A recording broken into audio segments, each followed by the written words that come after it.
Yeah. So I welcome you all here for this very first event of celebrations of Mathematics Day. I request our chair of the department, Professor Mainak Poddar, to give the welcome talk and inaugurate this program officially. So I welcome you all here for this very first event of celebrations of Mathematics Day. So, Yeah, I think all of us need to mute our video, YouTube video. Everyone should mute the YouTube video.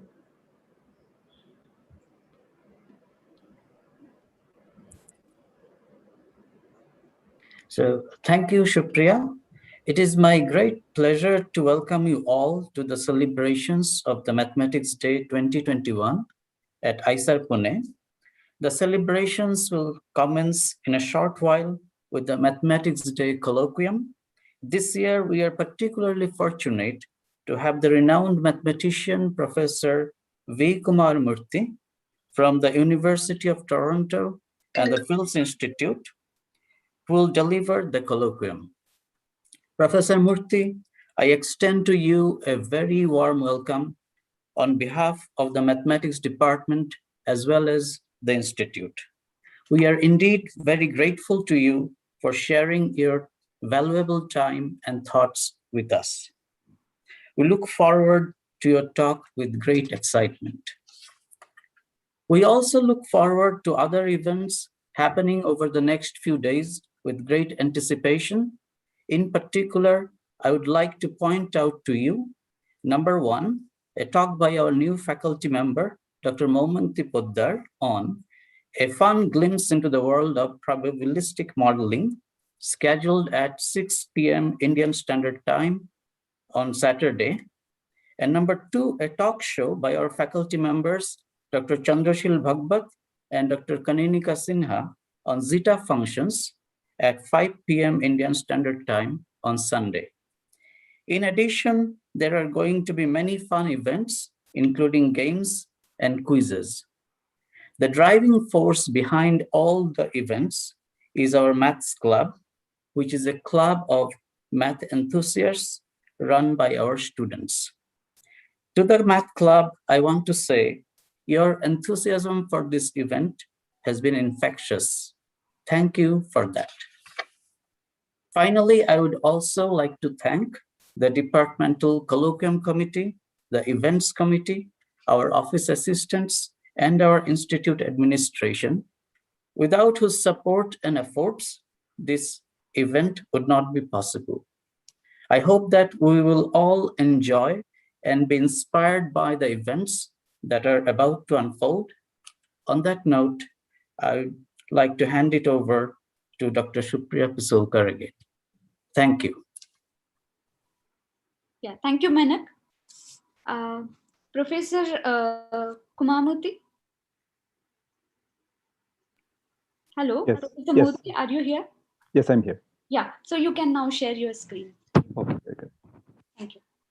Oops.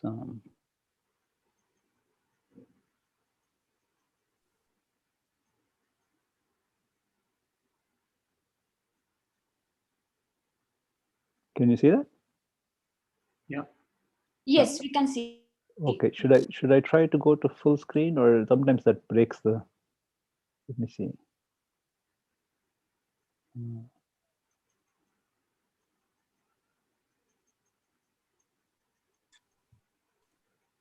Sometimes it makes this crash. Oh, can you see this? No, now it's blacked out for me.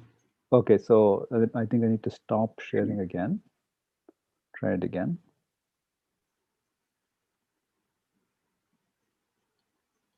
Can you see that?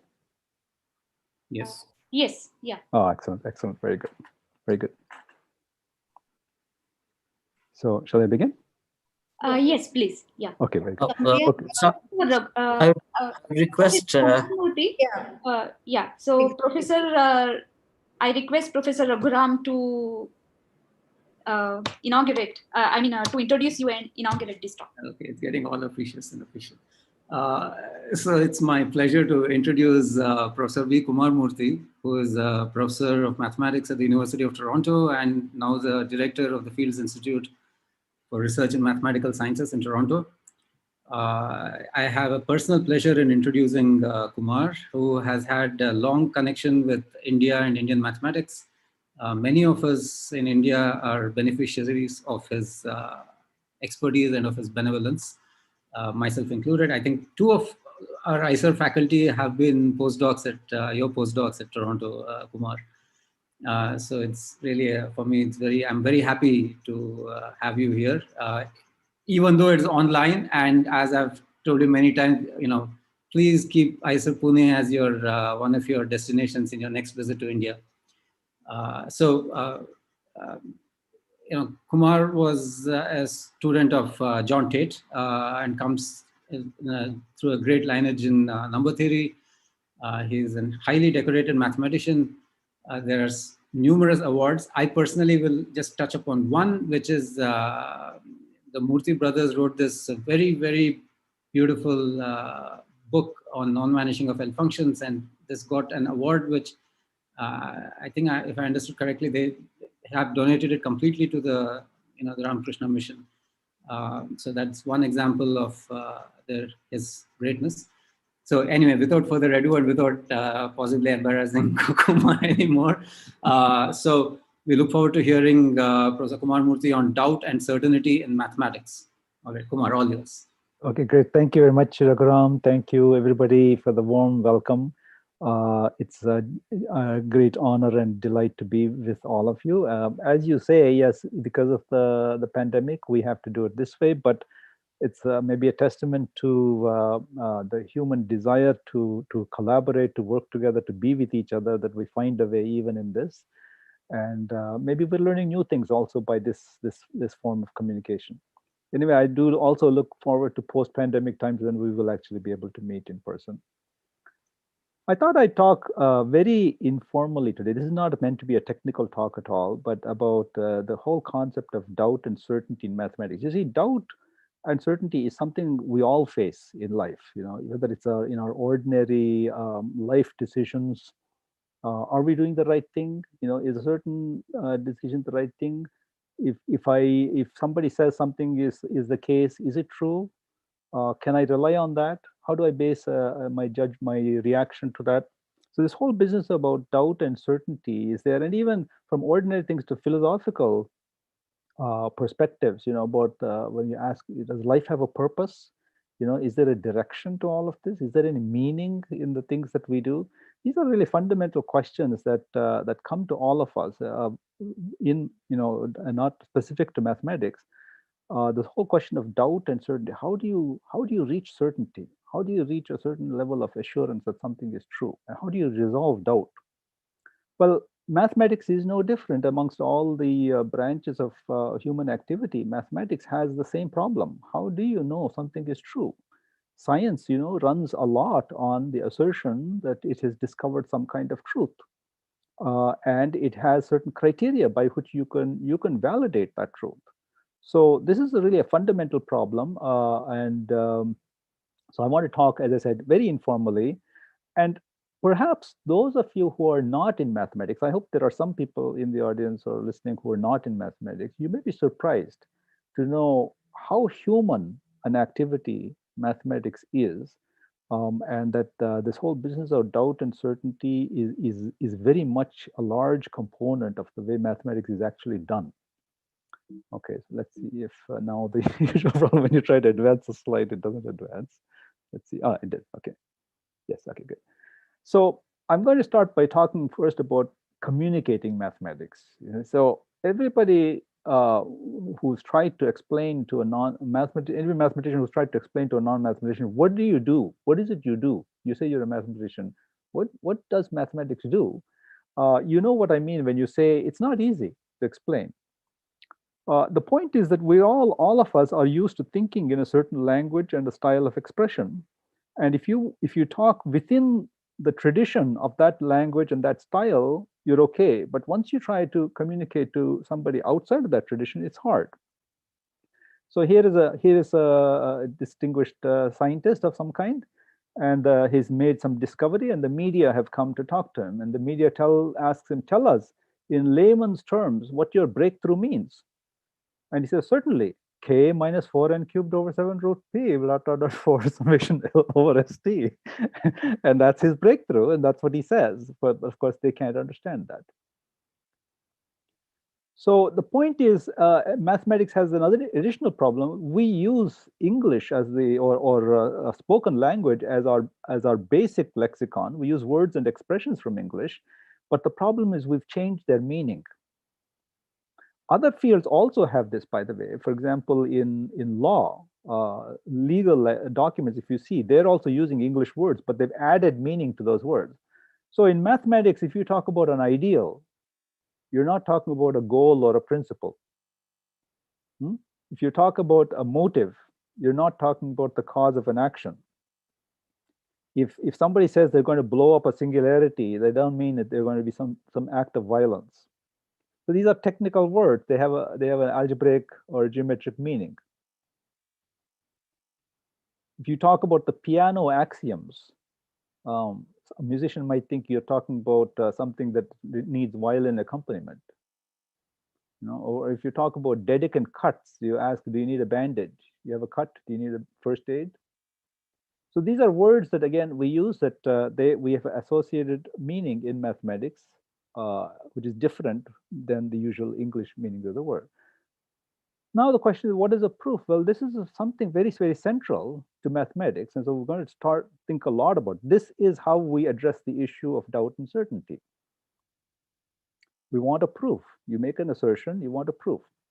But before I get to what this means in mathematics, I want to point out that proof is used in many other contexts, common parlance also. People speak, prove it, they say, or what's the proof of this?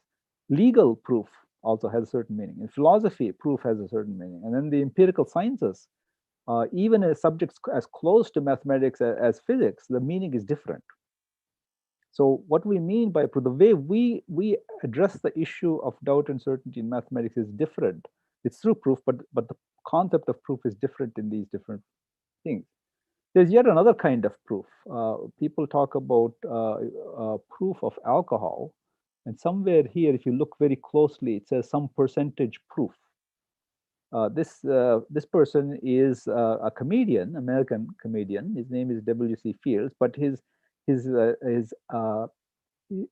act is he always behaves intoxicated. That's his comedy approach. And I just point out that his name is W.C. Fields, unrelated to the Fields Institute. It is named after J.C. Fields. So I'm going to reflect on what proof means in different contexts, especially in mathematics. And I'm going to talk very importantly, on how a proof is discovered and the way in which mathematics is done. And I think this is really be the key part of the talk. I'm not giving you, a technical talk, or this is not a talk in logic. What do we mean by proof? It's meant to be a leisurely discussion, focusing on the way mathematics is done. And I'm going to try to give examples from mathematics, but also from other fields to a little bit illustrate the ideas. Okay, so proof is the method by which we establish a degree of certainty about a statement. But the problem is, depending on the context, there are limits on the degree of certainty that can be established. By the way, what I'm saying about proof being the way we establish certainty, that applies to any fields, not just mathematics.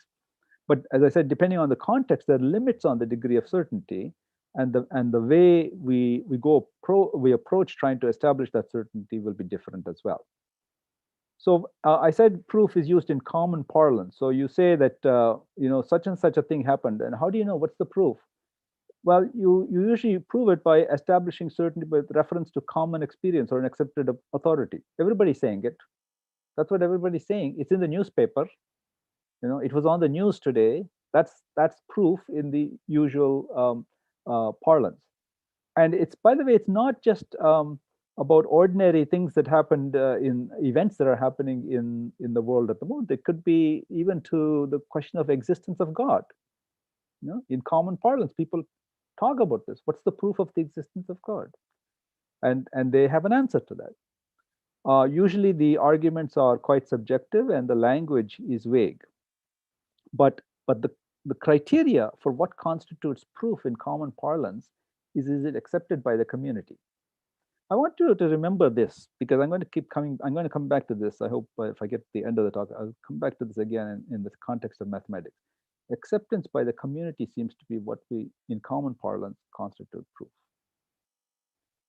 Now here I'm going to try to play a video. This person is a former Prime Minister of Canada. His name is Jean Chrétien.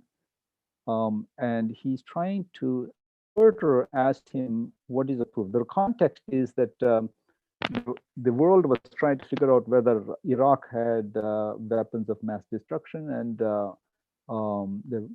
various speculations were going on. And Canada's position was, when we have proof, we will react. And the reporter asked him, what is a proof? Now, I'm going to try and see if I can play this. Let me see if it crashes. Okay, here's the video. Can you see this video? No. No, it's stop screen sharing. Okay, let me try to share the video here. Okay. Okay, so here's the video. Hopefully the sound is good. Let's see. I don't know. A proof is a proof. What kind of a proof? It's a proof. A proof is a proof. And when you have a proof, Yeah, we can see it, but the sound is not. You couldn't hear it? No, we couldn't hear it. We I mean, couldn't see it. Sorry? The voice is very low and muffled. Couldn't really make out. Okay. So you well, okay. Then maybe I will go to the next slide where I'll show you what he said. This is what he was trying to say. I don't know. A proof is a proof. A kind of a proof is a proof. A proof is a proof. And when you have a good proof, it's because it's proven. This is what he said in response to the question of how do you know what would constitute proof? So you see the problem. I was using this to show that even our leaders have difficulty in explaining what they mean by a proof. Okay, so then dare I try to go to full screen again? I think I will try, and it might crash. Let's see.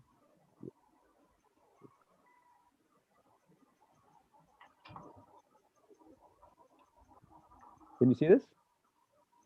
No. No? Okay. Stop sharing. Try screen again. Can you see this? No. Okay. Hold on.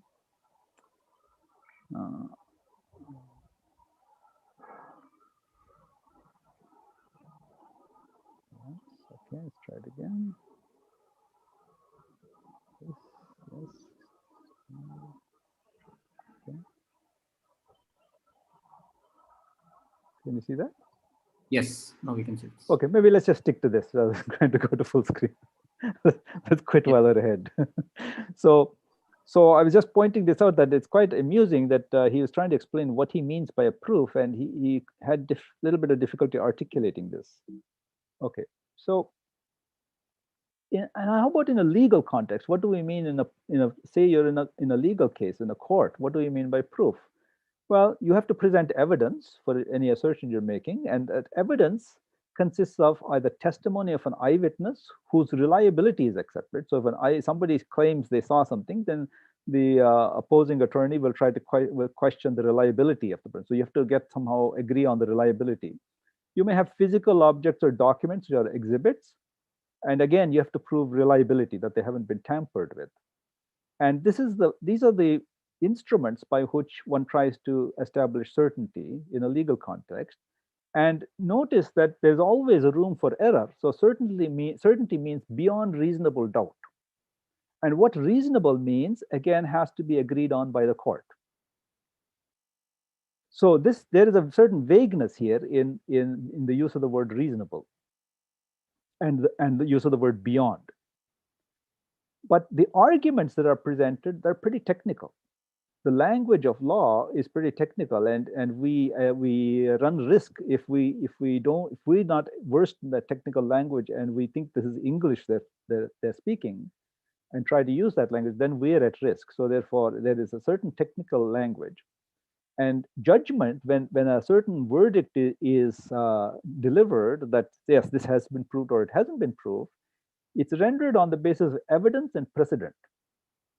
Okay, so here's the evidence. They say this evidence is acceptable, and here is the precedent for it. That's the way in a legal context you come to a proof. How about philosophy? So here you try to establish certainty by reasoning on available evidence, at least in analytical philosophy. But what is evidence? Evidence is any objectively observable or demonstrable circumstance which tends to indicate or disprove a proposition. Now, philosophy is the language is somewhat less technical than in law, but usually they try to compensate for this. And I hope I'm not offending any philosophers. I, by the way, like philosophy very much. But they don't quite have technical language, but they have words that have many syllables. And often one has to make some effort to try to pronounce the words. And certainly there's a certain degree of vagueness and subjectivity in their arguments. Now we come to the empirical sciences, somewhat closer to mathematics. By the way, philosophy is also a subject akin to mathematics, and we find some resonance with philosophers. But anyway, in the empirical sciences, there's a combination of analysis based on reasoning and experiment. So you build some sort of model by as an outcome of your analysis, and then you have to test whether your analysis is right or not by kind of experiments. Now, the theory or the mathematical model has to have predictive power, and the experiment is going to test whether that prediction is right or not. The point is that reasoning can take us quickly beyond what is observable now or in the future. And in the empirical sciences, that's not okay.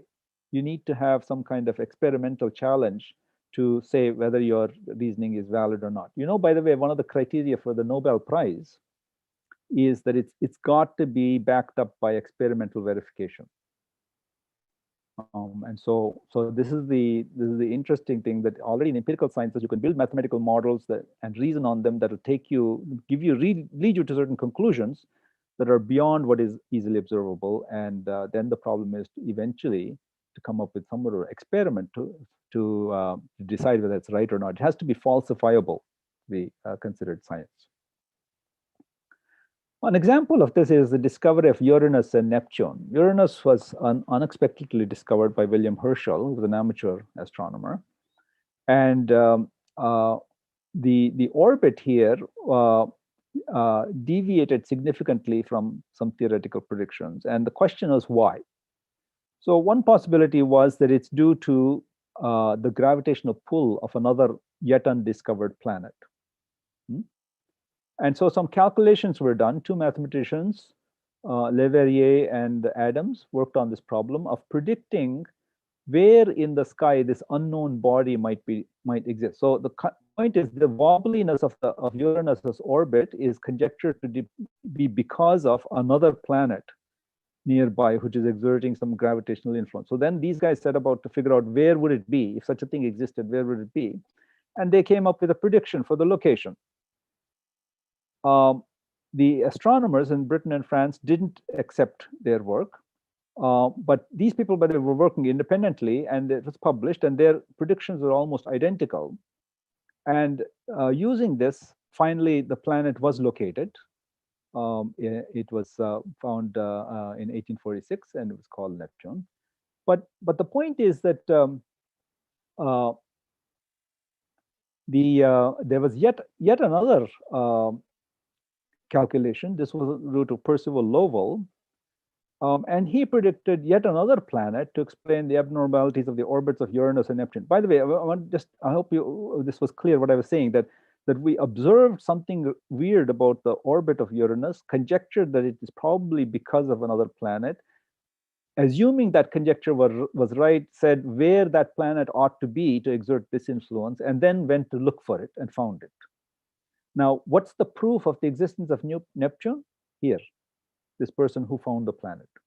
As far as the astronomers are concerned, this is the proof. Okay, but now Percival Lowell felt that there was yet another planet to explain abnormalities in the orbits of Uranus and Neptune. And Lowell also did some calculations, and now then an amateur astronomer found the planet in 1930 But what was interesting was Lowell's calculations were wrong. So it's kind of remarkable, kind of a miracle that Tombaugh actually found the planet. So what's the proof then of the existence of Pluto? Not the wrong calculations of Lowell, but the fact that Tombaugh actually found it. Okay, so the thing that led to Lowell wondering that there ought to be a ninth planet, similar to the way they thought Neptune should exist because of the wobbliness of Uranus's orbit, that part was wrong. That the discrepancies were in fact due to errors in observation. But it's irrelevant because Tombaugh found the planet by actual observation. Eddington, as a famous physicist, he says the following about proof. Proof is an idol before whom the pure mathematician tortures himself. So from his point of view, let me go on. Proof, as pure mathematicians understand it, is really quite uninteresting and unimportant. And no one who is really certain that he has found something good should waste his time looking for a proof. Now, this is not a philosopher or a humanist. This is a physicist saying this. So he's motivated, of course, he's a cosmologist, so he's motivated by the kind of examples that I just gave, where the calculations are wrong, but in the end, the observation was right, and that's the proof. So for him, nothing that came before was of much importance, and he notes that pure mathematicians don't have that experimental part. Everything for them is the theoretical part, and he thinks we're just torturing ourselves. And in fact, it's not necessary, it's not interesting, it's not important. Okay. So what kind of proof is Eddington referring to? He's suggesting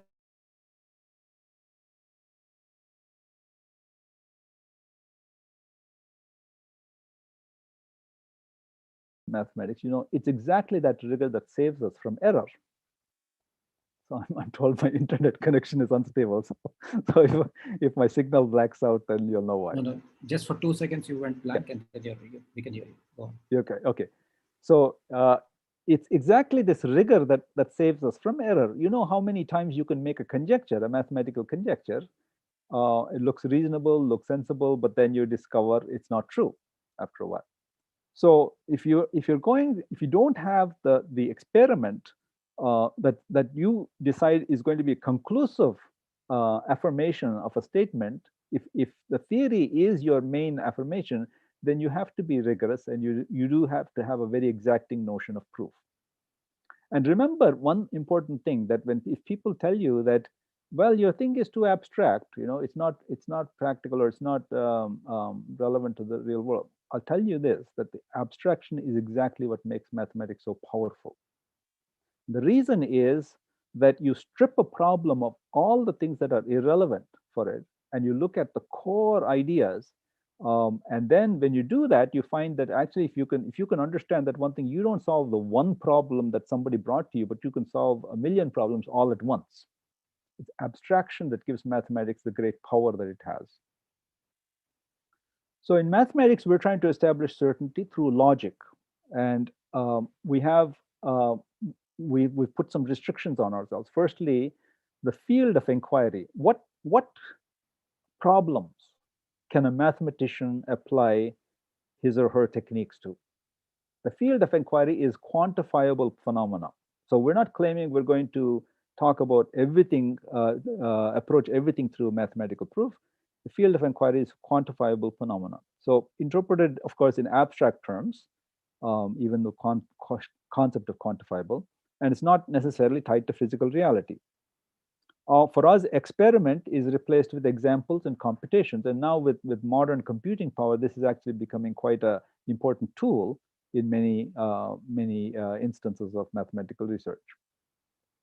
And I'll tell you, it's not only in terms of guessing what ought to be true, but even in the proof itself. But when you get the proof, it's expressed in something irrefutable, and the statements are very precise, and the arguments are expressed in technical language. This is a criteria. These are all criteria that we use for having a proof that we believe to be true. Now the question is, how do you reach a proof? And this is something that I think we have to understand ourselves and communicate to people who are outside of mathematics. There's a big difference between what mathematical proof is and how it is reached. And in practice, how we reach proof is not at all simple. It's actually very, very interesting and very creative process. Mathematical truth doesn't depend on opinion. You remember I told you that in public parlance, you want to know what's the proof of something. Well, it's what everybody thinks. That opinion is a criteria for truth or proof in the public parlance. In mathematical truth, no, that's not the case. Even if everybody believes something is true, that doesn't make it true.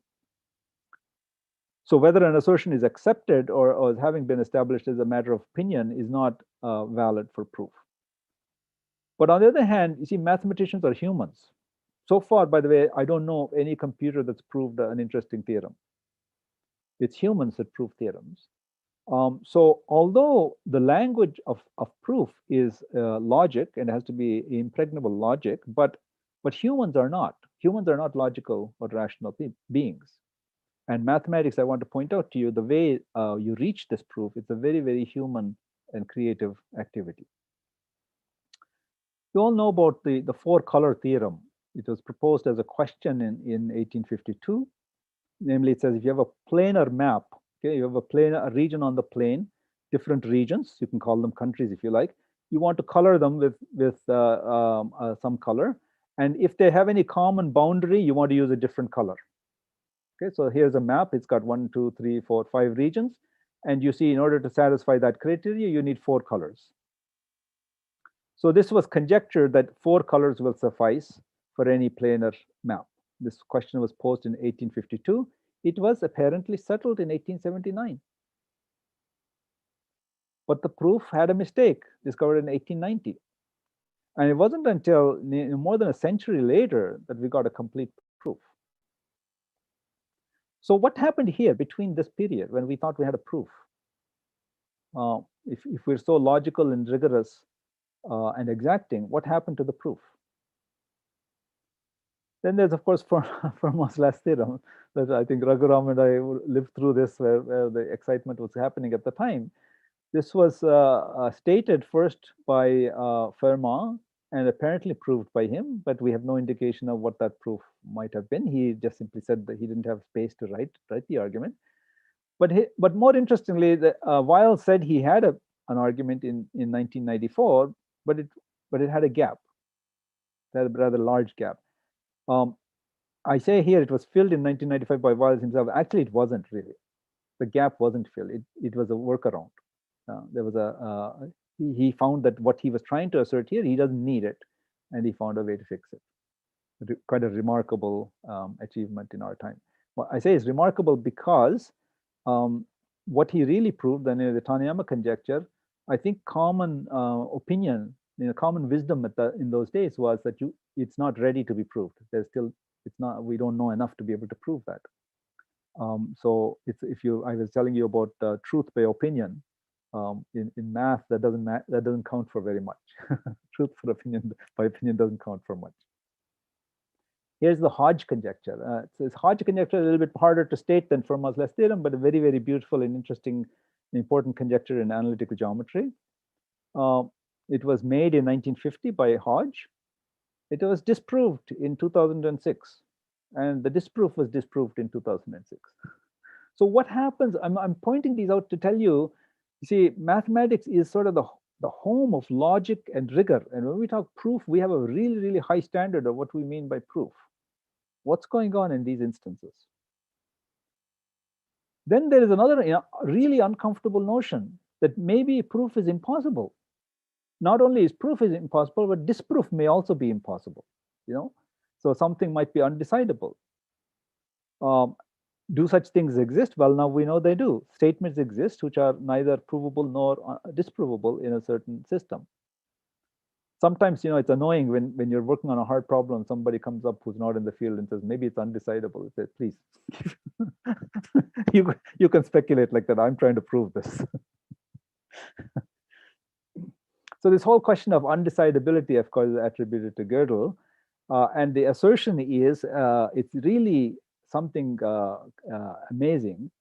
It says that there are always going to be assertions that you can neither prove nor disprove. You know, it puts a limit. It's sort of an epistemic limit on what mathematics is capable of doing. Of course, the key here is in a given axiom system. You change the axiom system, and the conclusion can change. It's a very, very important concept of undecidability. And then work of subsequent authors exhibited explicit statements such as the axiom of choice, the continuum hypothesis, and Hilbert's 10th problem. And we don't know what other problems might be undecidable. There's an analogous situation with the search for formulas. You know, there's a certain time where people felt really comfortable with having a formula. I think maybe the public still feels this way, that the way you solve a problem is give me a formula. So one common thing is about finding roots of polynomials. You have a polynomial like this, so the x is the variable and the a's are the constants, and you want formulas for the roots. You know, when is this equal to 0? Okay, and you want them to be algebraic expressions involving a's, the coefficients. In other words, you're allowed to add, multiply, subtract, divide, and you're also allowed to take roots, nth roots. Do you have a formula for the roots? So, you know, for the quadratic equations, if I have ax squared plus bx plus c equals 0, it's a high school algebra. You know, the roots are given by this formula, something you learn early in life. For cubic equations, there are various ways of approaching it. You can reduce, so you have a degree 3 polynomial. You can make a change of variables to get rid of the x squared term. So you basically have this thing. And now there's a beautiful approach by this mathematician, Scipio del Ferro. What he does is he does something unintuitive. He takes his x and decomposes into two new variables, u and v, and writes it as u plus v. You put that into here, then you get this cubic then becomes a cubic in u and v. You set 3uv plus p equals 0. One of the terms disappears, and what remains is something that reduces to an equation like this: u cubed plus v cubed equals minus q. By the way, how can you find u and v that satisfy this? Because you've basically, you see, you know the sum and you know the product. So you go back to your quadratic equation formula. You can solve for u and v in terms of x and p. And then this equation becomes u cubed plus v cubed equals, well, you know the product of u times v. So you know the product of u cubed and v cubed, and now you know the sum. So you can solve for u cubed and v cubed by the quadratic formula again. And now you take the cube root. So again, it's repeatedly reducing it back to the quadratic formula for quadratic roots of a quadratic polynomial. Similarly, for a quartic equation, degree 4, this was Descartes' idea, was let's try factoring it as a product of two quadratics. So you get some unknown variables, st, u, and v. You equate coefficients. You can solve for st, u, and v. And again, it comes down to solving quadratic equations, and you get formulas for the roots. Okay, so now you try to do this for the quintic, and of course, that's where people got stuck for a long time. And but here's the amazing statement that Abel, Galwa, and others, their work implies: no formula exists. Now that's a really, really, really remarkable statement. You know, try to understand the mystery there. It's not saying that I don't have a formula today, but give me a little bit of time and eventually I'll discover it. It's saying no such formula exists. Now, how? Now, remember, this is a mathematical statement. Remember, I told you mathematical statements have to be expressed in very rigorous technical language. How do you say no formula exists as a mathematical statement? How do you even make that a precise statement? So even the statement is hard. You know, to understand conceptually how you make such a, that's hard. And then to prove it is also, how are you going to prove that such a thing doesn't? The way you do it is to completely change the way you look at the problem by introducing some abstract algebra. So you have a concept of a splitting field, extension field, so various algebraic constructions. Maybe in the interest of time, I will skip this. But the point is the problem is translated from formulas for the roots of equations to some properties of extension fields and groups. Okay, some translation has taken place. And then the assertion that there is an algebraic formula for the roots is translated into an assertion about this group, this algebraic object here, that has been associated to the field. Namely, it has to satisfy this kind of criteria. There's got to be a so-called series of starting from the trivial subgroup and going through subgroups, each one being normal in the subsequent one and ending in G. This property is called solvability, but it's called that only because it arose in this context. And it turns out that the really remarkable assertion is that the non-existence of the formula is equivalent to the non-solvability of the group. And therefore, you just have to exhibit a polynomial whose group is not solvable, and S5, the symmetric group on 5 symbols, is the first one that you can do that. I've gone really fast on this, but I think all I want you to remember is this, that an assertion is made, but no formula exists. And at first you'll wonder, how can you make that a mathematical statement? No formula exists. So the logic, the beautiful logic that takes us from the question of finding a formula, translating it into an assertion about an algebraic object, and then looking which has to satisfy a certain property, and then finding an instance where it doesn't satisfy that property. That's the way you prove this formula doesn't exist. It's really a magical chapter, I think, in algebra and mathematics in general. And if you haven't seen it before, it's really, really worth spending a little time understanding this. The subject is still alive, by the way. Galwa theory, what we call today, is still an interesting subject. It's morphed a lot into new things, but it's still there. And then there's the question of different proofs of the same result. Okay, I proved it. I gave you a proof. Now let's go on. But no, people like Gauss, one of the biggest names in mathematics, he's not satisfied to give one proof. He gave 8 proofs of the law of quadratic reciprocity. Some statement in number theory. Today we have more than 200 proofs. Now the question is, you ask, why are we doing it? You proved it. It's done. Why aren't you moving on?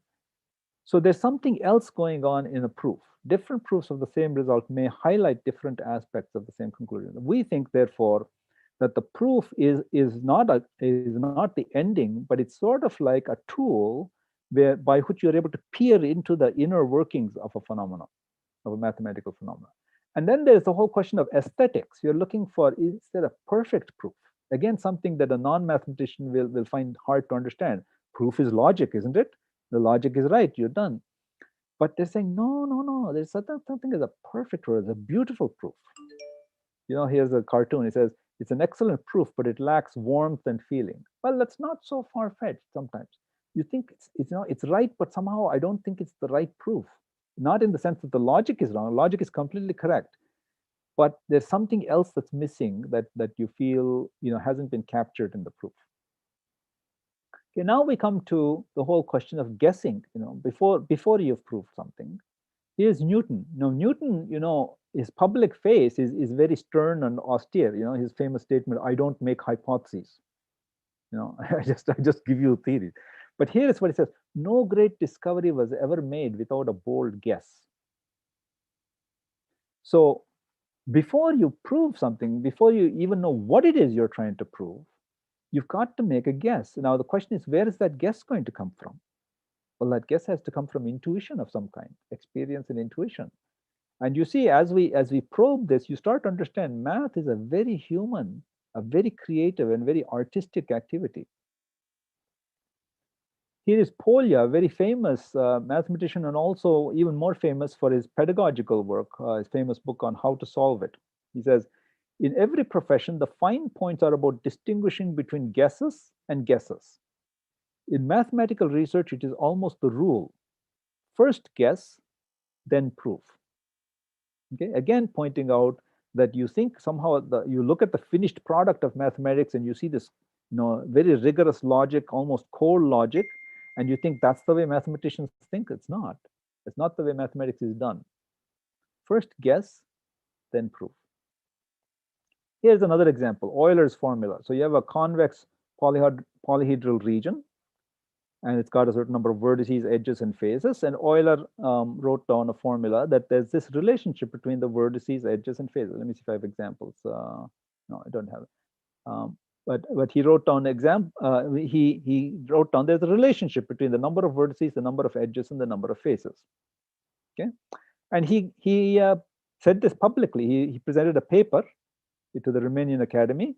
He didn't have a proof, or at least he didn't show the proof. He just showed some examples that this works. And you can write down some polyhedral regions on a plane, and you'll see it works. And then a year later, he published a proof. The proof was wrong, but the formula is right. His guess was right. His proof was wrong. Yeah. So here he's about miracles. Something he says this guy person is trying to give a proof, but there's a gap here that he doesn't know how to. He just says then a miracle occurs. He says, I think you should be a little bit more explicit here in step 2. What is this miracle occurs? Miracles do occur. So how Euler might have arrived at his guess? Well, he was looking at analogies between plane geometry and solid geometry, and he was trying to find a way to classify polyhedra just as you can classify polygons. If you draw a polygon, you can classify it by the number of sides, or you have some like n with the number of sides. It's sort of a way of classifying all the polygons. So he's looking for a way to classify polyhedra. He had a good guess. He had a lot of evidence for a conjecture, but his proof was wrong. As I said, it took 44 years later when Legendre was able to prove it. So I have some pictures. So here are polyhedral regions like tetrahedron, and he's trying to show you can count the number of vertices, and edges, and you see that his formula works. Okay. But the point is, Euler's formula is correct. His proof was wrong, and this formula has led to a lot more mathematics. It was generalized to more general spaces, and now we know what he was actually doing was computing the Euler characteristic. Now, the Euler characteristic appears again in the Atiyah-Singer index theorem for partial differential operators. So it's the starting point of a huge amount of mathematics going even to the present day, even though Euler's proof was wrong. Here is Harishchandra, very famous mathematician. He was a student of Dirac, started in physics, but he quickly realized that for physics to move forward, new mathematics had to be invented. So he became a full-time mathematician, and one extraordinary one at that. His papers are very hard to read. Those who are in representation theory will know that they're a treasure trove of insight and information, but they're hard to read. And look at what he says about imagination. I've often pondered over the roles of knowledge or experience on the one hand, and imagination or intuition on the other in the process of discovery. I believe that there is a certain fundamental conflict between the two, and knowledge, by advocating caution, tends to inhibit the flight of imagination. Therefore, a certain naivety, unburdened by conventional wisdom, can sometimes be a positive asset. Very interesting quote, because you don't see that in his papers. His papers, as I said, are pretty hard to read. But how did he find those theorems that he's recording in his thing? You can see if he's talking about imagination like this, that you can imagine you're getting a little bit of insight into the way he actually discovered the theorems that he did. A certain naivety, unburdened by conventional wisdom, can sometimes be a positive asset. This is so true in the doing of mathematics. So we've seen in the Euler's work that from guess, you try to make a conjecture. There's something that seems to be working. You think now it's not an accident, that in fact it's always true. And you may even try to give a proof. The proof might be wrong, but you have some kind of conjecture. Such and such a statement is true. This is a four-color problem is also of that kind. The four-color problem, by the way, has a kind of colorful history. Four-color problem has a colorful history. It was Francis Guthrie who asked the mathematician De Morgan in 1852 whether it's true. Now, Guthrie was convinced it's true because he had done a lot of examples, but he didn't know how to prove it. Now, De Morgan is a mathematician with a reputation already at that time. So he passed, but he couldn't do it either. So he passed the question to others, including Hamilton and Cayley, also well-known mathematicians at the time. But he was a little bit scared that he'd send it to them and they'll tell him, don't you see, this is obvious. This is the easy way to do it. So he was hoping that he had not overlooked something simple. And he writes to Hamilton, if you retort with some very simple case which makes me out a stupid animal, I think I must do as the Sphinx did. In other words, commit suicide. So he's so worried that he's overlooked something simple. But of course, he had not. No such retort came. And as the problem circulated, it began to attract the status of a conjecture. But the question is, what led Guthrie to ask the question? And we're guessing it must be experimenting with a lot of special cases. Now, this is 1852, okay? A little while later, Kempe published an argument saying he proved it, 1879. Kempe's paper was published in Nature. Now, you know what a paper, a publication in Nature means. It's like, it's a fundamental discovery. So, and he didn't stop there. He published several versions of his argument. It turns out, firstly, Kempe wasn't a mathematician. He is a lawyer. And it took about 10 years, but people found mistakes. He would, and also Delaval-Poussin of prime number theorem fame found a mistake in his proof. It's fatal. In other words, you can't fix it. But what Kempe's so here's the long proof, and the person finds a mistake right at the beginning. Here's where you made your mistake. So all of this is invalid. But then sometimes not everyone takes it well when you tell them there's a mistake in their proof. So, but what he did is he showed that in fact what you can resurrect from Kempe's proof is that 5 colors suffice. So Kempe's argument actually gives you the 5-color theorem rather than the 4-color theorem. And then many people tried to reduce that 5 to 4 using Kempe's ideas, and they played a role certainly, but it took quite a long time until the 70s, and Appel and Haken proved it. And when they finally did it, it was controversial. Now you would say, what's controversial in mathematics? You know, you prove it or you don't prove it. But the problem is they used a computer. They reduced it to a large number, in those days, a large number of configurations, and these were checked by computer. So there was a debate, I remember at the time, people asking, did they really prove it or not? Now, this is not the end of the story. Fourcolor theorem is a theorem, but it's not the end of the story. And it seems it keeps resurrecting itself in more modern things. Now, two-dimensional quantum gravity or things like this that physicists are interested in are still interested in planar maps. Unfortunately, I don't know too much of this, so I'll just skip through it. So I don't need to answer any questions about it. Now, from conjecture to proof, a conjecture, if you think of it as like sighting an object from a distance, proof is like the journey to reach the object. And the problem is to discover the means and the path by which that journey can be made. And in the process, you may find there's mathematics that's missing, a lot of new mathematics that has to be identified, formulated, and created before the proof is even possible. Then the question is, okay, I tell you I have a proof. How do you verify it? You see, was the four-color theorem proved? As I told you, at the time of Appel-Haken result, there was skepticism. People there was some buzz about is there a mathematical error firstly, and assuming there wasn't, is there a computer error? Because nobody had used computers in that way before for proof. But anyway, it's been verified by large number of experts who believe the theorem is proved. Now, let me repeat this. The mathematics and the code were verified by sufficiently many experts that there is general certainty that the theorem has been proved. Remember what I told you about how in common parlance we think of proof? The community thinks so. Opinion tells me, authority tells me, and we laugh at it and say that's their idea of proof. Well, look, unfortunately, mathematics itself has become so complicated that I do not have either the time or even the ability to check this proof. So if I say four-color theorem is correct, is a proof, I'm quoting people. I haven't checked it. Now, remember this aspect plays a role in mathematics. Compare with other recent results. Let's say the classification of finite simple groups. I don't think anybody has checked the entire proof, but we accept somehow that it's true. The Weil conjectures, if you really want to know all the details, it's spread out over EGA. First, you have to read EGA, FGA, and SGA, all the seminars of growth and decay in school. Very few people have done that. And the proof will run into thousands and thousands of pages, and most of them are lecture notes. And then there's proof of Fermat's last theorem. This we're in a better shape. Many people have studied it in great detail, but not everyone. And certainly I have not studied it all in its detail. So when we make an assertion again that it's true, we're actually relying on authority.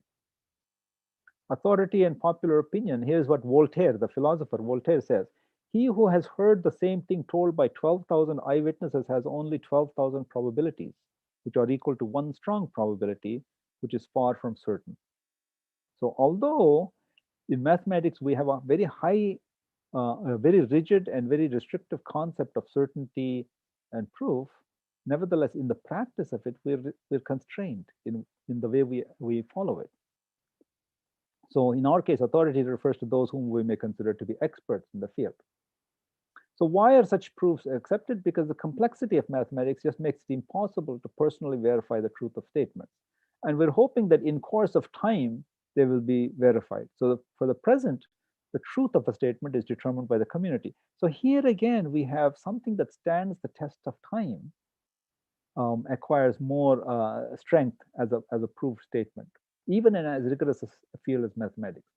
So relying on the collective wisdom of the community then suggests that the mathematical concept of proof, while having certain internal unique features, is also dependent on the opinion of the community, as in the case of the empirical sciences, law, and philosophy.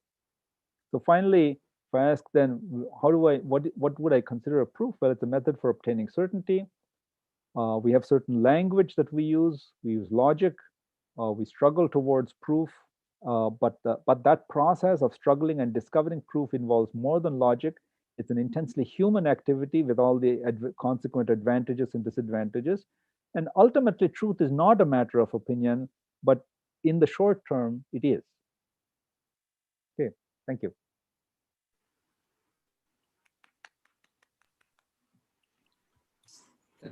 Thank you, Kumar, for a wonderful talk. Very enjoyable. I thoroughly enjoyed your talk. So we'll open the floor for questions or comments. Maybe first here, and then Chandrashil, you will moderate from YouTube if there are questions. I'm not on that YouTube channel, so I will do that. First, let's take the questions. Yeah.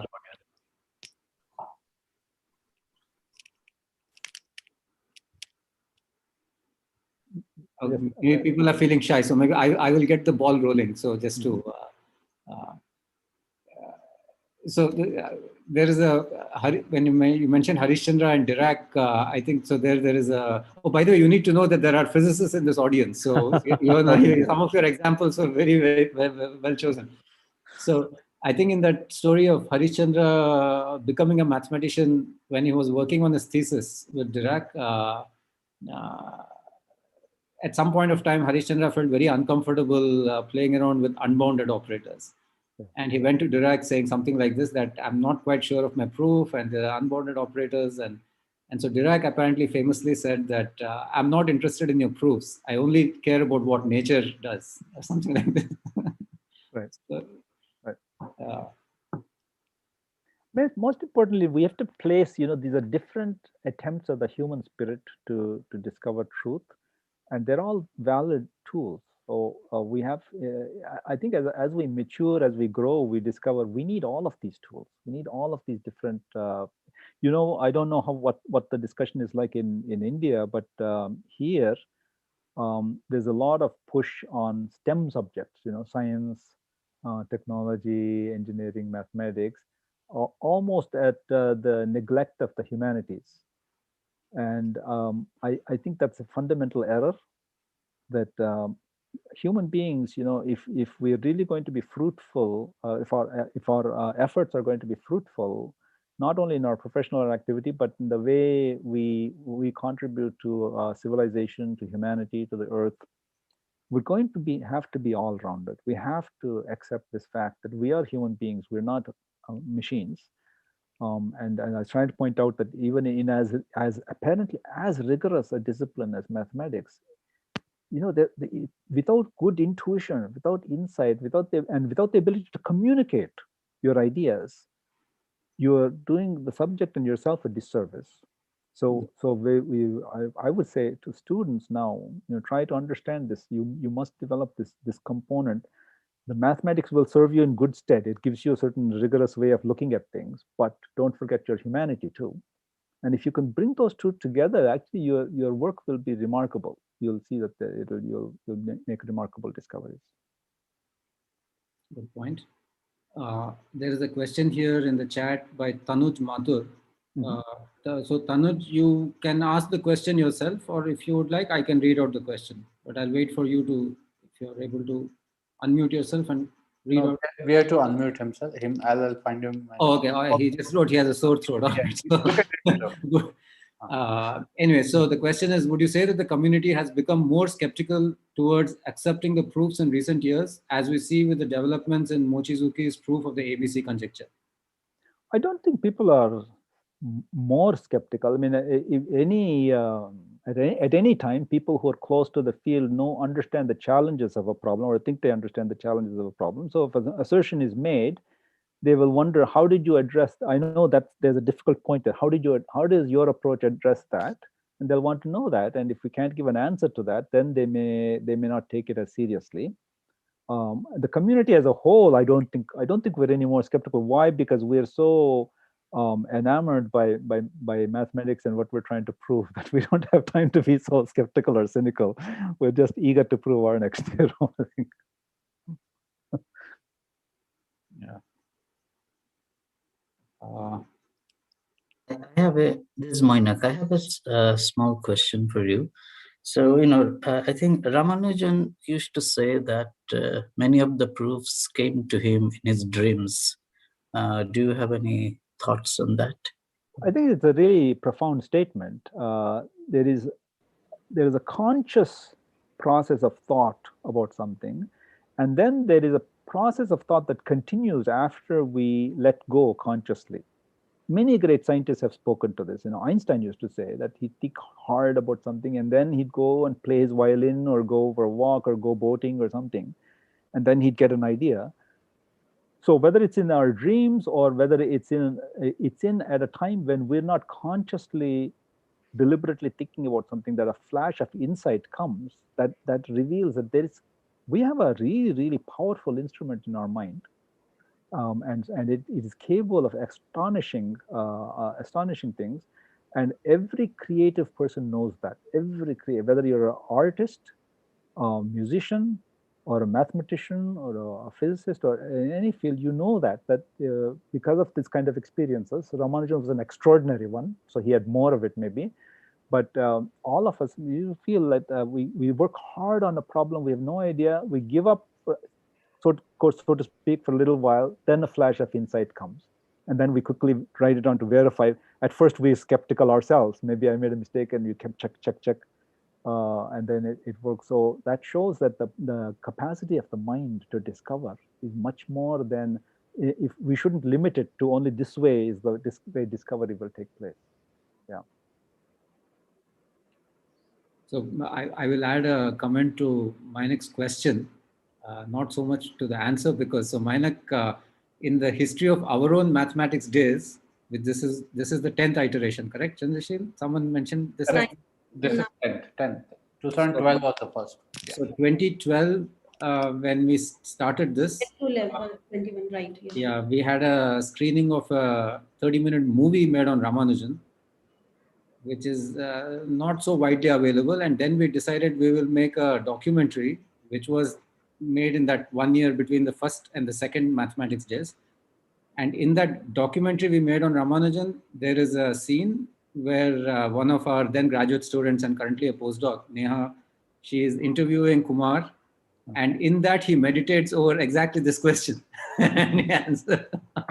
So, yeah, very good. Is there a question in the chat? Maybe not. I'll take a couple of questions from YouTube, then we can switch back to this. Go ahead. So I'll just read the question, since the person won't be able to ask it directly. So the person, Manraj, says, there is a difference between how you reach a proof and what the proof actually is. Do you think that it is a negative fact or less transparent fact that in many papers and graduate texts, we only present the latter? Good point. Very good point. That's actually right, that in a publications, we sort of forced ourselves, or been forced, I'm not sure which one. We take this very, very cold, very functional, rational approach, not taking the time to explain the motivation. How did we get there? If you read, I haven't read these myself, but people tell me that Euler, when he wrote, he told all the things that he tried that didn't work, how he came to this idea. He did exactly that. But we've gone away from that. I think maybe now we have to go back to this kind of exposition. If not in the journals themselves, then maybe there are new forms of publications where we talk about how the ideas are arrived at. And it's possible now because it's really easy to create content. You don't need an expensive publisher, or you don't need expensive books. You can create content right electronically where you are. And I think more of us have to pay attention to this kind of thing, to talk to our students and even to our own colleagues, and we will benefit too. How is mathematics actually done? Where do ideas come from? And how do you create an environment where you encourage such ideas? That's if you want a department to really be stellar. Yes, you should hire good people. You should give them freedom to do their work. You also have to create an environment where people feel ready to come up with ideas. Don't feel overly censored right away. I remember I used to teach young classes, like first-year calculus classes, and I would often go slower than the curriculum because I want the students to speak up. So I give a lot, pause a lot, ask them questions. And I used to say that I'm not looking for a right answer. I'm looking for an answer. Because those of you who jump in and try to say something, you're going to learn faster than the ones who are just waiting for somebody else to tell them the answer. So once they lost the fear that maybe what they say is wrong, people started opening up. And then it became a really lively kind of class. I think that if at the higher levels, that was first year calculus, but the higher levels of research also, we need to introduce that kind of thing there. Yes, you're allowed to have wrong ideas, because all of us do. We've all, we've seen the examples. Great mathematicians have made mistakes. So we need to give some sort of venue, if not in the published books or journals, then in some other electronic format where we can have this discussion of ideas. I think Chawla had an idea of starting a journal called Ideas of Mathematics. You just push your ideas. Interesting. Now it didn't happen then because we were still in the print media form, and that then there's expenses involved. Well, now there's no expense involved in having a kind of online form. You need to still moderate it. Yes, you will get nonsense too. That's a fact. Even though I said I have to be positive and inclusive, there's also a boundary to that. So if you can curate that in some way and make it an inviting place, yeah, you can I think a lot to stimulate the creativity of the community. There's a question by our colleague Tejas. Tejas, you can ask the question yourself. You want me to read it out? I can. Oh, someone has to unmute him. Oh. Yeah. You can. Yeah, so the question is that most mathematical proofs assume some basic principles like the axiom of choice or continuum hypothesis or something. Even though sometimes these axioms you can show that they lead to situations which are kind of unintuitive, right? So the question was, are there any attempts at all in developing sort of mathematics where you have some different basic principles other than the standard ZFC axioms? Yeah, I think there have been papers where people have questioned those kind of things and tried to introduce a different kind of axiom system. The problem is that does the community take it up? And usually the community takes up a novel idea when it's able to shed light on problems that are already of interest, oddly enough. So for example, you have some non-standard analysis. Of course, it doesn't. That's not exactly this thing, but it has a different approach to something. But it's of interest because it suddenly sheds light on some number theory problems that we couldn't solve in another way.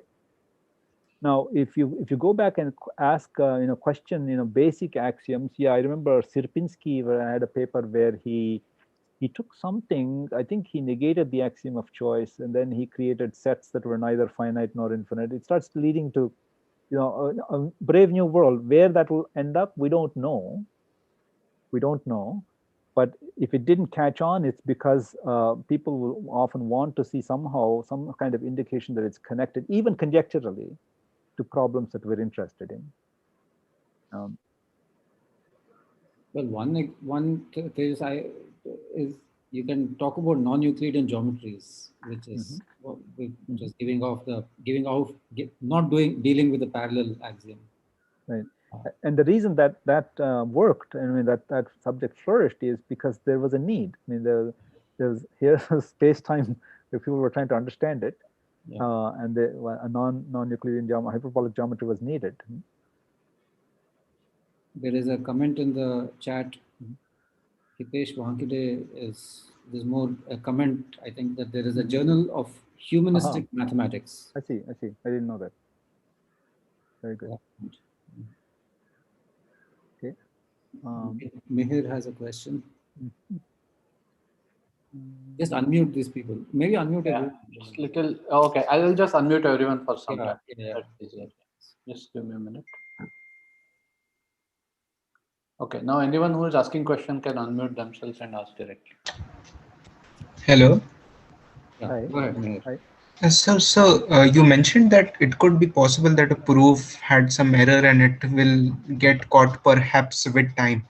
But what would happen if that error in proof was never caught? Like it could be because of its length or unreadable nature or some careless reviewer. Could these things be prevented in some manner, like given the current mathematics?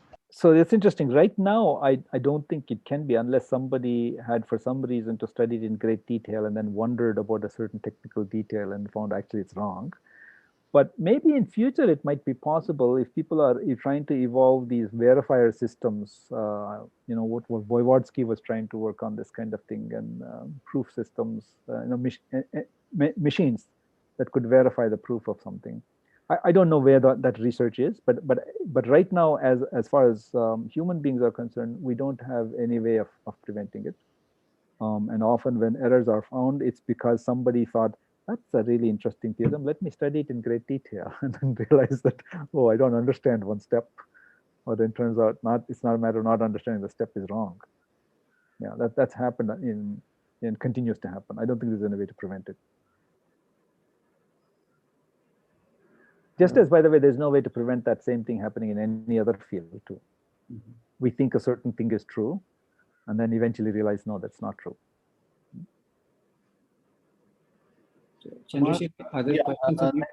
Yeah, I'll ask a YouTube question. So Professor Ravi Kulkarni has given his regards and asked a question. Kumar, I know your interest in Vedanta. What does Vedanta think of proof? So that's an interesting thing. You see, proof, as we are describing it, is an epistemic tool. Okay, in our search for knowledge, we look for tools. So in Indian philosophy, the methods of proof are called pramana. We have the pramanas, and the pramana that are available to us are given. Some of them are in terms of perception, your sensory perception, but also in terms of things which are not physical. Compares analogy is a way of learning, of getting knowledge. Authority, verbal authority, is also a way of getting knowledge. So the different pramanas have been identified in Indian philosophy. Fundamentally, though, all of them suffer from a certain epistemic limit. In other words, using this approach to knowledge, you can only go so far. And that is something that, for example, take even reasoning. Okay, you say, I'm going to establish truth through reasoning. My question I can ask you is, how do you know that reasoning leads to truth? That's a hypothesis. You see, if I say, if I even ask you, well, how do you know the principles of reasoning? On what basis are you accepting them? We say that, look, it seems to work in the world that we live in. We're applying them now. I'm using them to make predictions, and it seems to work. Therefore, I have a sense these are probably sensible. Fine, you can have a sense that they're probably right. They seem to work, those kind of ideas. Then you're making a leap of the imagination to say that, therefore, this is the criteria for truth. What the philosophers say is, look, all of these things are built on assumptions. So if there is such a thing as a priori truth, that is truth that is not ascertained through a mental process, it will not be, you will not be able to reach it through these pramanas. Okay?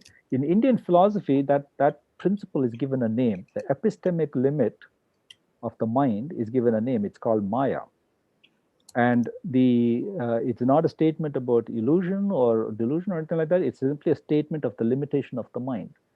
But philosophy goes one step further, at least in Indian philosophy, by saying that that doesn't mean, therefore, that there are some things you can never know.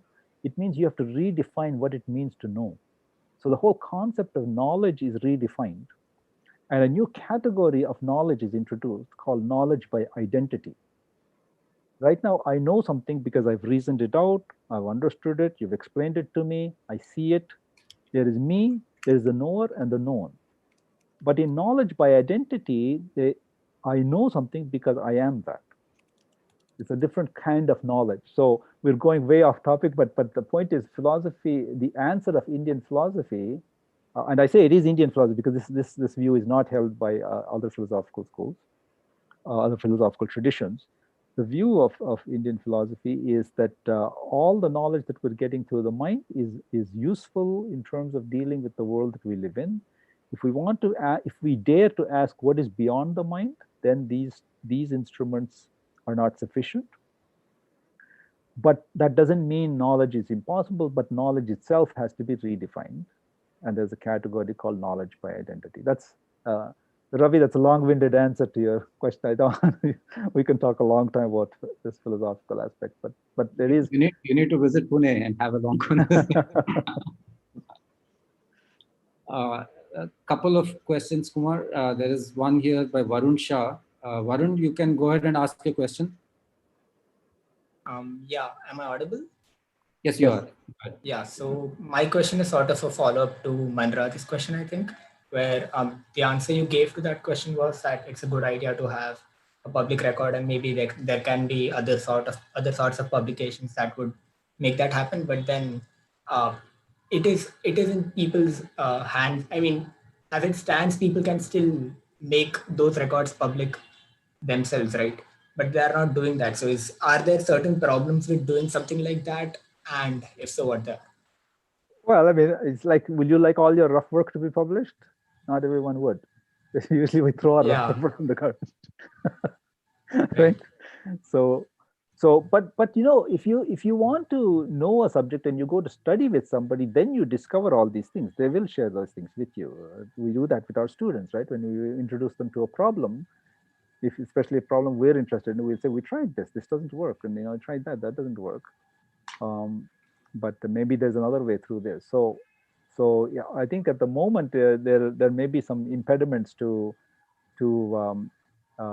sharing that work equally. You have to have a little bit of a pedagogical bent of mind. There is the desire that to also really want to communicate. It's not about just the theorem you proved, but you really want to help the next generation or other people get into the field. Then you may open up about those kind of things. I don't think you can force it on everybody. Okay, Chandrashil, maybe one last question from YouTube. Sure. I hope I'm audible. There's some instability in the internet. Yeah. So I'll just read out the question. Suppose it's asked by Abhinav Dhawan on YouTube. Suppose we have a mathematical statement. How is it decided how important that statement is for the development of mathematics? So that's like taking a poll in a way. So what's the community thinks, and there's no right answer or wrong answer there. In fact, the community can be wrong. So something people may overlook, in fact, and then there's conventional wisdom that something, that how is such and such a problem going to be solved? It's going to be solved because you have to solve this problem first, and only then will you be able to approach that problem. This kind of conventional wisdom is it can be wrong, but that's the way it seems to work right now. I'll tell you I'm fond of a certain story I will share with you, because I tell all my students, and I think some of my students take it really seriously. I don't know if you guys have seen a movie. It's came out a few years ago. It's called Kung Fu Panda. Don't know if anybody has seen that. So what is it? It's a story where people are learning kung fu, some martial art, And there's a panda bear that somehow imagines itself to be a kung fu warrior or fighter. And what's comical about that is you have to be fast and disciplined and sharp, in doing kung fu. And a panda is kind of a slow, big animal, so you think it doesn't quite make sense for it to learn that. But nevertheless, it insists, it wants to learn. Okay, and it's scoffed, it's ridiculed by everybody, especially the other students and the master even. Okay, so some problem comes that faces all of them. Some threat from an external enemy comes and faces all of them. That threat, that person is also an expert in kung fu. And then there's a question of whose kung fu is stronger. One is going to be pitted against another. It turns out in the end that this panda, who in the end did learn kung fu, but had a very untraditional way of approaching kung fu, had actually the means by which to defeat this new threat. And what's remarkable about it, only after the fact, everyone acknowledges, yes, you are a kung fu master. We didn't recognize it before, because externally you had none of the trappings that we look for in a kung fu master. But we understand that now. Our minds are expanded by this. So if you say, how does the community come to a conclusion? Well, they come to some kind of conclusion based on the opinions of individual people, but they could be wrong. It's sort of, I can ask you the same question. How do we, in an election, how do we decide who to vote for? We think so-and-so will be the good person for us, for the country, and we make a choice. We might be right, we might be wrong. I mean, it's not a foolproof decision by any means. And you may hesitate to say, if I'm comparing as as pure and rigorous and scientific a discipline as mathematics with something as ordinary as an election. Nevertheless, it's done by people. We're all human beings. We do our best, but we're all human beings, and we're not computers. And so we have opinions, and we are guided by our opinions, and we form such opinions. Only thing I would say to that, and that's not wrong, that's one of the tools by which we get to certainly have an opinion. Only thing is, don't limit your opinions. Don't close your mind to the possibility that there may be other opinions, other points of view. That goes back to what I was saying before, where we encourage an environment where people can speak up and tell their ideas. We don't shoot them down right away. Maybe we shoot them down a little later, but we don't shoot them down right away. Let people explore. If you have that, then there's the possibility that people's minds stay open, and we don't become so rigid, and we become open to new ideas. I think that's really what I would look for in a strong place. I would look for openness to new ideas. And if I was involved in trying to build a strong place, that's what I would try to create, an environment where you have good people, highly motivated in what they're doing, people with ambition to do good work, but with an open mind also to listen to new ideas. We need to create that kind of culture wherever we are. So thanks, Kumar. This was really very enjoyable, very big learning experience for all of us. So I will hand over to Anisa now. Anisa, yes, go ahead. Okay. Yeah, thank you, Professor Murthy. It was really very interesting and very useful talk. And even your answers to the questions were really very useful and very insightful. And we thank you for accepting our invitation, and thanks for making yourself available.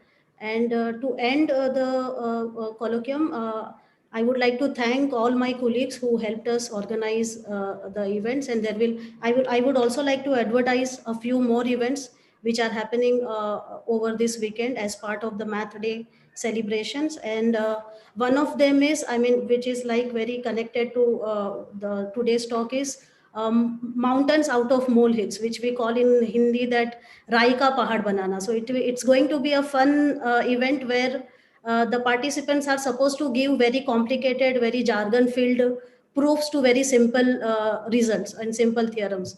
So it will be really good if it gets an overwhelming participation from all of those who are present here in this particular talk. Oh, it's open to professors also, faculty also?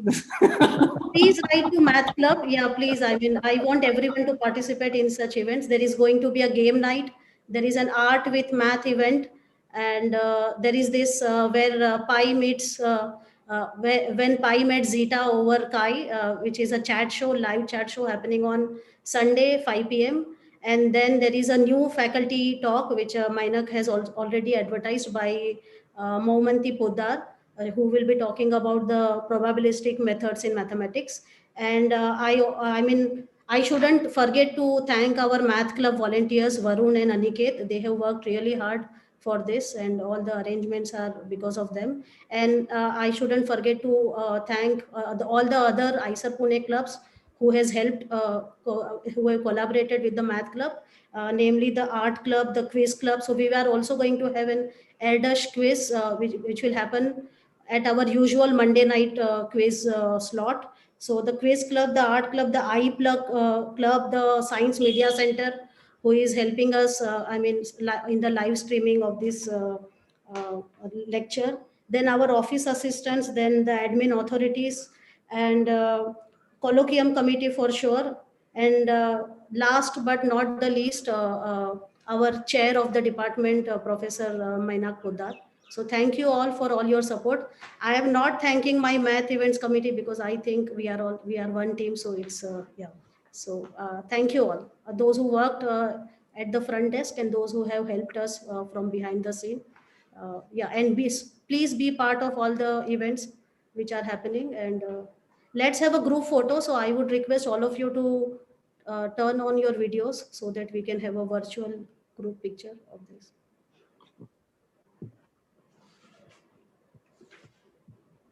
I'll take a screenshot. Yes, sir, some more videos are coming. Give Yeah, me sure. 5 seconds. Don't worry.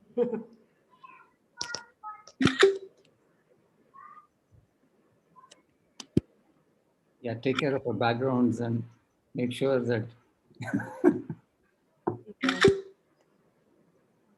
Yeah. Yeah, I think I'm done. Yeah, thank you all. Hope to see you again. Thank you. Bye. Good night. Thanks a lot, Kumar. Bye. Thank you very much. Nice to See see you you. guys. Bye. Bye. Bye.